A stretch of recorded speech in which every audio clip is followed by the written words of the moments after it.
વલસાડમાં લગભગ એક અઠવાડિયા જેટલો સમય થયો છે કોંગ્રેસના જે કાર્યકર્તાઓ છે એ ભૂખ હડતાલ ઉપર બેઠા છે, પરંતુ આ આખી બાબતે સરકારને તંત્રને કંઈ પડી જ નથી. કારણ કે એવો પણ ખુલાસો કરવામાં આવી રહ્યો છે કે જે બાબતને લઈને આ કોંગ્રેસના નેતાઓ વિરોધ પર બેઠા છે એ ભાજપના જ એક નેતા ઉપર ભારે પડી શકે છે. શું છે સમગ્ર મામલો એની વિગતે ચર્ચા કરીશું. નમસ્કાર, હું છું ઉજ્જવલ અને આપ જોઈ રહ્યા છો નિર્ભય ન્યૂઝ. વાંસદાના ધારાસભ્ય અનંત પટેલે હવે ફરી એકવાર એક વિરોધ કરવાની વાત કરી દીધી છે અને તેમના દ્વારા વિરોધ એટલા માટે કરવામાં આવશે કારણ કે કોંગ્રેસના કાર્યકર્તાઓ વિરોધ ઉપર બેઠા છે, પરંતુ સરકાર એમનું સાંભળતી જ નથી. અહીંયા જો વાત કરવામાં આવે તો વસિયર ગામનો બ્રિજ અને આ અજબ ગજબ બ્રિજને લઈને અનેક ચર્ચાઓ થઈ રહી છે.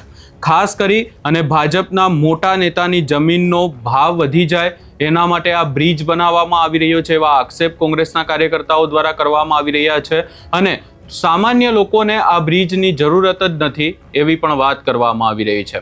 આ તમામ ચર્ચાઓની સાથે હવે અનંત પટેલ દ્વારા ધરણા ઉપર બેસવાની વાત કરી દેવામાં આવી છે. અહીંયા અનંત પટેલ દ્વારા શું કહેવામાં આવ્યું એ પણ સાંભળી લઈએ. એક અજાયબી બ્રિજ જોવા મળે છે જેનું કામગીરી ચાલુ છે અને આ વસિયર ગામનો બ્રિજ એ બ્રિજ વસ્તીની માટેનો કે વાહનોના ટ્રાન્સપોર્ટેશન માટેનો નથી, પરંતુ ભાજપના મોટા નેતાની જમીન વાડીનો ભાવ વધી જાય, એની કિંમત વધી જાય એના માટેનો આ બ્રિજ બનાવવામાં આવી રહ્યો છે. ગામના લોકોની અનેક રજૂઆત પછી યુથ કોંગ્રેસના આગેવાનોએ મીત દેસાઈ એના મિત્રોએ ત્યાં આના વિરોધમાં ભૂખ હડતાલ ચાલુ કરી. પહેલા તો ભૂખ હડતાલને અટકાવવા માટે પોલીસ દ્વારા ટીંગાટોળી કરવામાં આવી, પરંતુ મિત અને યુથ કોંગ્રેસની ટીમ માની નહીં અને ભૂખ હડતાલ પર બેઠા. ત્યાર પછી કલેક્ટરને આવેદનપત્ર આપવા ગયા, પરંતુ આ તમામ આગેવાનોની સાથે પરંતુ કલેક્ટરે હાથ ઊંચા કરી દીધા કે આ અમારો પ્રશ્ન નથી. કલેક્ટર એટલે ડિસ્ટ્રિક્ટ મેજિસ્ટ્રેટ અને દરેક ખાતા એમના અંડરમાં આવે છે, ત્યારે તાત્કાલિક આ વસિયર બ્રિજની તપાસ કરવામાં આવે કે એને બનાવવા માટેની મંજૂરી કોણે આપી અને કોના ફાયદા માટે બનાવવામાં આવી રહ્યો છે.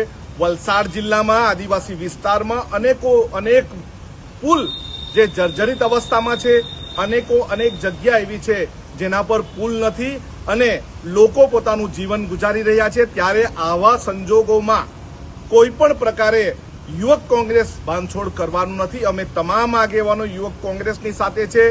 અત્યારે અમે ગુજરાત રાજ્યથી બહાર છે, પરંતુ જેવા ગુજરાત રાજ્યમાં આવીશું તેવા જ અમે પણ ધરણાને સહકાર આપીને અમે પણ ધરણામાં ઉતરીશું. જય ભારત.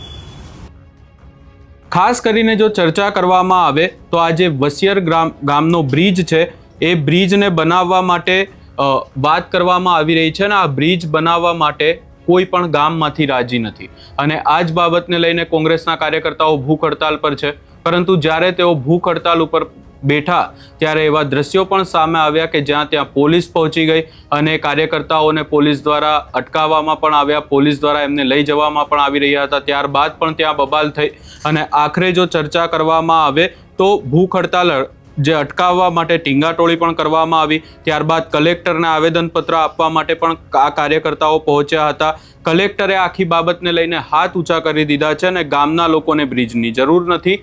હવે આનું નિરાકરણ શું આવશે એક મોટો સવાલ છે અને આ નિરાકરણ માટે અનંત પટેલ હવે મેદાને આવવાના છે અને અનંત પટેલ પણ આ કાર્યકર્તાઓની સાથે ધરણા ઉપર બેસવાના છે. હવે જોવાનું રહેશે કે આગામી સમયમાં આ તમામ બાબતોને લઈને તંત્ર દ્વારા કોઈ જવાબ આપવામાં આવે છે કે નહીં. આ સમગ્ર બાબતે તમારો શું અભિપ્રાય છે એ અમને કમેન્ટ કરી જરૂર જણાવશો અને અમારી ચેનલ નિર્ભય ન્યૂઝને લાઇક, શેર, સબસ્ક્રાઇબ કરવાનું ભૂલશો નહીં.